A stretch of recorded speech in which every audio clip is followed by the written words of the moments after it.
मेरे प्यारे बच्चों, हम यहाँ पर इलेक्ट्रोस्टैटिक की बात कर रहे हैं। जेईई मेंस 2025 अप्रैल में पूछे गए क्वेश्चन। यहाँ पर हम देख सकते हैं कि जो 12th के चैप्टर है उनका वेटेज यहाँ पर ज्यादा है। इलेक्ट्रोस्टैटिक का वेटेज यहाँ पर सबसे ज्यादा मिलेंगे, क्योंकि जो हम यहाँ पर नंबर ऑफ क्वेश्चन सॉल्व कर रहे हैं उसमें इलेक्ट्रोस्टैटिक के क्वेश्चन सबसे ज्यादा हमको मिलते हैं। तो फर्स्ट क्वेश्चन हमारी स्क्रीन पर है। क्वेश्चन में गिवन है metal sphere of radius r and 3r, है ना। मतलब दो स्फेयर्स हैं हमारे पास में, एक का रेडियस r है और दूसरे का रेडियस यहाँ पर 3r है। Having the surface charge density sigma, same surface charge density, दोनों का सरफेस चार्ज डेंसिटी क्या है, इक्वल है sigma. Okay, if they brought in contact they separated and the surface charge density of smaller and bigger sphere sigma 1 and sigma 2, हमको ratio find करना है sigma 1 और sigma 2 का।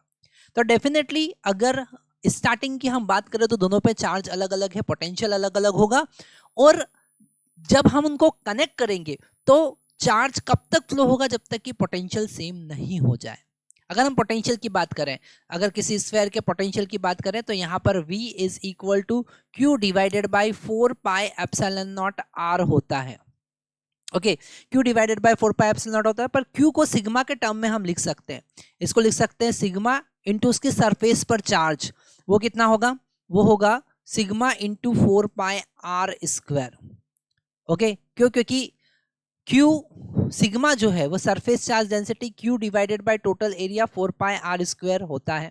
तो यहाँ पर Q का वैल्यू कितना होगा, sigma into 4 pi R square divided by 4 pi epsilon naught R।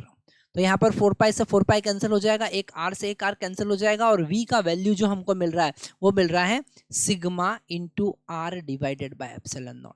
ठीक है, तो एक फार्मूला भी हमारे पास बना जो आपको नोट डाउन कर लेना चाहिए कि अगर सरफेस चार्ज डेंसिटी के टर्म में किसी स्फेयर का पोटेंशियल हमको बताना है तो वो रेडियस के डायरेक्टली प्रोपोर्शनल होता है। हम यहाँ पर लिखेंगे सिग्मा इंटू आर। अब जैसे ही हमने इन दोनों को कनेक्ट किया तो डेफिनेटली दोनों का पोटेंशियल इक्वल हो जाएगा। तो after connecting V1 will become equal to V2, V1 V2 के बराबर हो जाएगा। और V1 की अगर हम बात करें तो यहाँ पर हमको समझ में आ रहा है sigma 1 into R1 divided by epsilon not, और V2 की बात करें तो sigma 2 into R2 divided by epsilon not.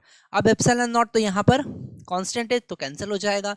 हमको फाइंड करना है सिग्मा 1 डिवाइडेड बाय सिग्मा 2, तो वो होगा R2 डिवाइडेड बाय R1, और R2 का वैल्यू कितना है 3R, और R1 का वैल्यू कितना है R। यहाँ कैंसिल होगा तो आंसर कितना आ जाएगा 3।